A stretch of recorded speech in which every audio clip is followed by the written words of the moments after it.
नमस्कार. आदेश जनतेचा न्यूज चॅनेलमध्ये आपलं सगळ्यांचं सहर्ष स्वागत. पाहूयात काही ठळक आणि महत्त्वाच्या घडामोडी. हगवणे पिता पुत्रांना मदत करणाऱ्यांचे धक्कादायक कारनामे, पत्नीला अश्लील व्हिडिओ दाखवून ठेवायचा संबंध, गुन्हा दाखल. हगवणे पिता पुत्रांना फरार काळात थार गाडी देणाऱ्यावर सुद्धा पत्नीला मारहाणीचा गुन्हा दाखल झाला आहे. सुयश चोंदे याच्या विरोधात पत्नीने जबरदस्तीने अत्याचार केल्याप्रकरणी तक्रार दाखल केली आहे. सुशील हगवणे यांना फरार काळात मदत करणाऱ्यांनाही अटक करण्यात आलेली आहे. त्यांनाही पोलीस कोठडी सुनावण्यात आलेली आहे. दरम्यान हगवणे पिता पुत्रांना फरार काळात थार गाडी देणाऱ्यावर पत्नीला मारहाणीचा गुन्हा दाखल झाला आहे. सुरेश चोंदे असं आरोपीचं नाव आहे. सुरेश चोंदे आणि संकेत चोंदे यांनी थार गाडीतून हगवणे यांना पळून जायला मदत केली होती.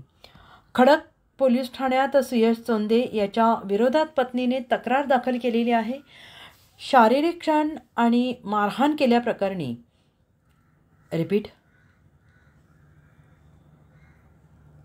शारीरिक आणि मारहाण केल्याप्रकरणी गुन्हा दाखल करण्यात आलेला आहे. त्यांच्या पत्नीने महिला आयोगातही तक्रार केली आहे. फेब्रुवारीला चोंदे विरोधात खडक पोलीस स्टेशनमध्ये गुन्हा दाखल केला होता. सुयश चोंदेची पत्नी धनश्री सुयश चोंदे यांनी तक्रारीत सासू सासरे नवरा दीर यांच्याकडून अत्याचार झाल्याचे आरोप केले आहेत.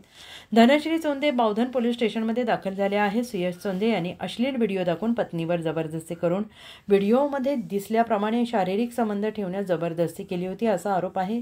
धनश्री यांची सासू वैशाली चोंदे यांना काळी जादू करण्यासाठी भाग पाडायचे.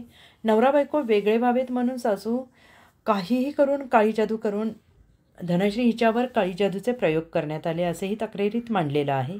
आता यामुळे चोंदे कुटुंबियांचंही अडचणी वाढण्याची शक्यता आहे.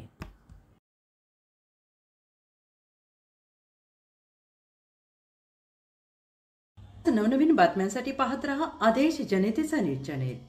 लाईक करा, कमेंट करा. कमेंटद्वारे आपली मतं आमच्यापर्यंत पोहोचवा. सबस्क्राईब करा.